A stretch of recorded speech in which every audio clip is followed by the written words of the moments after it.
days? Mga babae, mga ganyan? Ano tawag yan? Promodizer. Promodizer. Kunwari po mga promodizer kami, i-demo po namin sa inyo kung paano pumalakpak. Ganito lang po kadali. Sir Madam, Sir Madam, Sir Madam. Ganito lang po kadali pumalakpak. Pagdidikitin lang po natin yung mga palad natin, iyahampas-ampas lang po natin ito. Kapag tulog na po ito, palakpak na po. Ang tawag dito, huwag tanga, Sir Madam, Sir Madam. Palakpakan natin. Ibigay!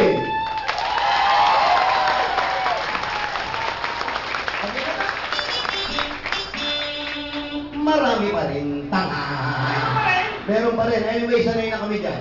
Ginagawa lang namin yung baka nagigising na kayo. Ngayon, kung hindi kayo sanay kami dyan. Nakapag-show na kami sa ibang bansa.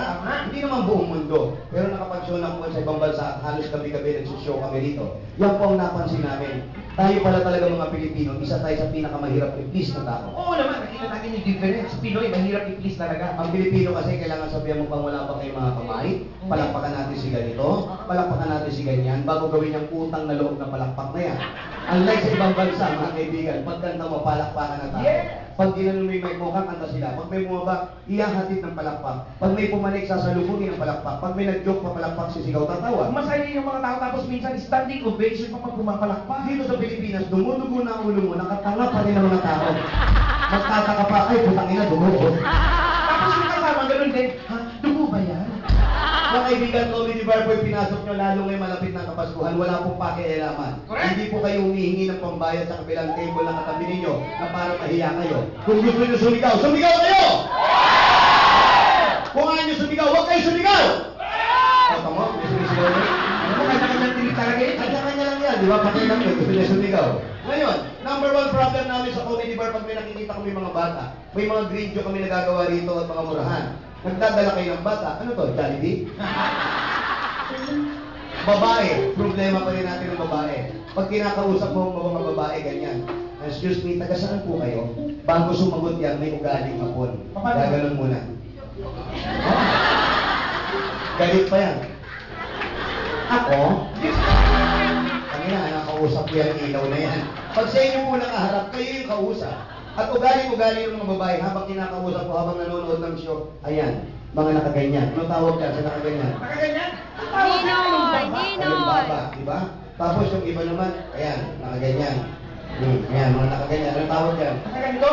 Ang tawag naman dyan, kalong suso. Kalumbaba, kalumbaba, kalumbato, kalungulong. Oo nga, kalungsuso na. Kalungsuso. Bakit kayo mga babae, tuwa-tuwa na kayo, kalungsuso pa rin kayo? Ano ba yan? Pag tinanggal niyo yung kamay niyo, babagsak yung dede niyo. Ano yan? Lawlaw yung mga dede? Isa na sinampay niyo na lang. Hindi kasi gabi na eh. Bakit? Pinakatulog na yung dede. Ba't hindi na matulog? Matulog ka na para lumaki ka pa. Tapos yung mga lalaki naman, oh ayan, huli-huli si Sir. Bakit? Ah, kala mo mananahe. Bakit naman mananaki? Yung gano'n ang itlog, gano'n ang itlog.